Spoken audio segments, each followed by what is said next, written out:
नमस्कार guys, welcome to our channel শিখতে থেকো। মিউচুয়াল ফান্ড सही है, বাট মিউচুয়াল ফান্ড ঠিক তখনই থাকবে যখন ইনভেস্টমেন্টটা তোমরা ভেবেচিন্তে করবে। আর এই জিনিসগুলো যেগুলো আমি এই ভিডিওটা বলবো, এইগুলো যদি তোমরা ঠিক করে জেনে বুঝে মিউচুয়াল ফান্ডে ইনভেস্ট করবে, তো মিউচুয়াল ফান্ডের রিটার্নটা আর একটু ভালো আসবে। তো এই এপিসোডটা পুরো দেখো গাইস। আর যদি চ্যানেলে নতুন থাকো গাইস, তো প্লিজ সাবস্ক্রাইব করো আর অল নোটিফিকেশনটা সিলেক্ট করে নিও, যাতে এই ইম্পর্টেন্ট ভিডিওসগুলো related to investment, mutual funds, business, earning, loans and important topics যাতে তোমরা মিস না করো।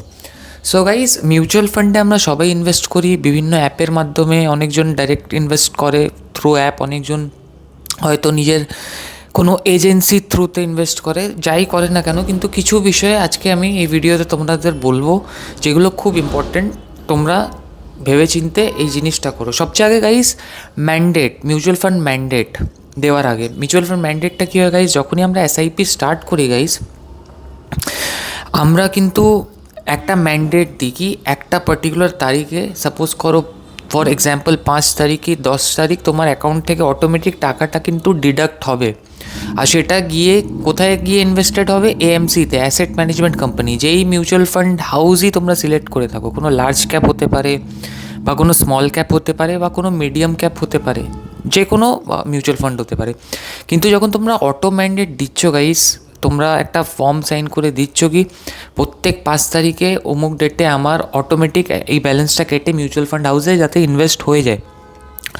অনেক সময় গাইস কী হয় গাইস, যখন তোমরা কোনো কারণে হয়তো অনেক সময় প্রবলেমে পড়ে ওই মাসে ওই পার্টিকুলার তারিখে তোমাদের অ্যাকাউন্টে ব্যালেন্স না থাকার জন্যে যদি রিটার্ন হয় সেই জিনিসটা, তোমরা তো একটা ম্যান্ডেট দিচ্ছ গাইস, রাইট? একটা অথরিটি দিচ্ছ কি অটোমেটিক ওই টাকাটা ব্যালেন্সটা কেটে যাতে মিউচুয়াল ফান্ডে ইনভেস্ট হোক। যদি না থাকে ডিউ টু সাম রিজন কি তোমাদের ব্যালেন্স নেই, তো কিন্তু চার্জেস কাটতে পারে গাইস। হ্যাঁ গাইস, অনেক বেশি হতে পারে এই চার্জেস, 500 to 2000 অবধি অনেক ব্যাংক চার্জ করে।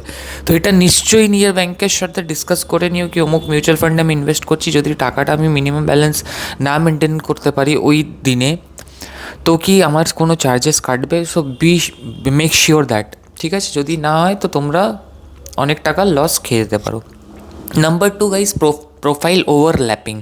এবার প্রোফাইল ওভারল্যাপিংটা কী হয় গাইস, যখনই আমরা মিউচুয়াল ফান্ডে ইনভেস্ট করি, মোটামুটি আমি ধরে চলছি কি 2-3টে আলাদা আলাদা ফান্ড হাউসে তোমরা ইনভেস্ট করছো।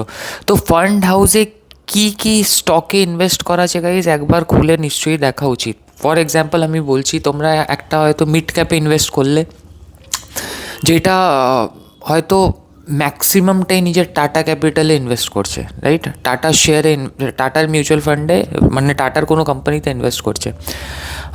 For example Tata steel. আবার তোমরা আরেকটা মিউচুয়াল ফান্ডে ইনভেস্ট করছো যেটা আবার কি টাটা স্টিলেই ইনভেস্ট করছে, রাইট? সো দুটো মিউচুয়াল ফান্ড যেটা তোমরা সিলেক্ট করেছো, দুটোই আলাদা আলাদা অ্যাসেট ম্যানেজমেন্ট কোম্পানি, কিন্তু একই পার্টিকুলার স্টকে ইনভেস্ট করছে। তো সেই স্টকটা যদি গাইজ পড়ে, সো তোমরা আলটিমেটলি কিন্তু দুটো মিউচুয়াল ফান্ডেই কিন্তু নেগেটিভ ব্যালেন্সে চলে আসবে। মানে তোমাদের দুটো মিউচুয়াল ফান্ডই কিন্তু অতটা লাভ দেবে না, বিকজ স্টকটা তোমরা সিমিলার চুজ করেছো।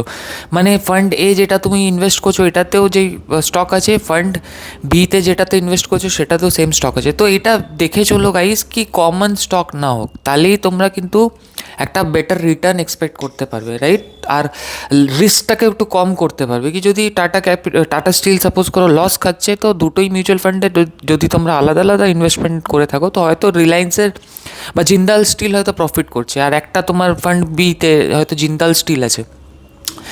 সো সো এই সময় কী হবে গাইজ, তোমরা কিন্তু রিস্কটাকে একটু ডজ করতে পারো। তো প্রোফাইল ওভারল্যাপিং যেটা আমি বলছি, মানে স্টক ওভারল্যাপিং, দুটো মিউচুয়াল ফান্ডে যাতে কমন স্টক না হয় সেটাও তোমরা দেখে নিও। সো এই দুটো পয়েন্ট খুব ভাইটাল গাইজ। একটা তোমাদের আমি বলে দিলাম কি দেখে নিও কি ম্যান্ডেট দেওয়ার সময় যদি সাপোজ করো কি তোমরা মিনিমাম ব্যালেন্স মেনটেন করতে পারো নি কোনো মাসে, so bank should not deduct একটা খুব বড় চার্জ, রাইট? সেটা একটা কথা বলে নিও। সেকেন্ড, প্রোফাইল ওভারল্যাপিংটা তোমরা নিশ্চয়ই দেখো গাইস।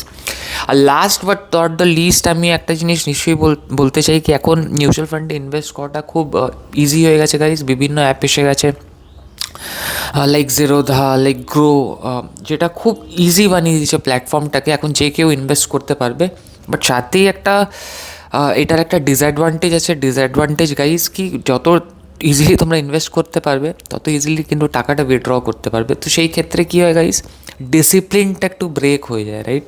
আর মিউচুয়াল ফান্ডে কিন্তু কনসিস্টেন্সি ইজ দ্য কি তুমি একটা পার্টিকুলার ডেটে যখন কমিটমেন্ট করেছো, যখন প্রমিস করেছো কি আমি এই পার্টিকুলার ডেটে কিন্তু এত টাকা ইনভেস্ট করবো, this is for the future, তো আমি এটাকে তুলবো না, সেই কমিটমেন্টেরই খেলা, সেই ডিসিপ্লিনটারই খেলা কিন্তু মিউচুয়াল ফান্ড। আর যদি এই কমিটমেন্টটা তোমরা রাখতে পারো একটা ডিসিপ্লিন ওয়েতে, কি যাই হয়ে যাক আমি এই পয়সাটাকে হাত দেবো না for this particular period of time, right? So তারাই কিন্তু মিউচুয়াল ফান্ডে বলো বা লং টার্ম একটা ইনভেস্টিংয়ের দিকে যারা যাচ্ছে, আমি ট্রেডিংয়ের কথা বলছি না, ইনভেস্টিংয়ের দিকে যারা যাচ্ছে তারা কিন্তু একটা ভালো প্রফিট ব্র্যাকেট বার করে। তো গাইজ, আমি আশা করবো এই এপিসোডটা তোমাদের খুব ভাইটাল আর ইনফরমেটিভ লেগেছে। এমনি ইনফরমেটিভ এপিসোড যদি আমার চ্যানেল থেকে দেখতে হয় guys, investing related, funding related, loans related, business related আর আর্নিং রিলেটেড, তো চ্যানেলটাকে নিশ্চয়ই সাবস্ক্রাইব করো গাইজ, বিকজ এটা 360 ডিগ্রি নলেজ চ্যানেল। তো আশা করি এপিসোডটা ভালো লেগেছে গাইজ। আবার দেখা হবে নতুন কোনো এপিসোডের সাথে। শিখতে থেকো গাইজ।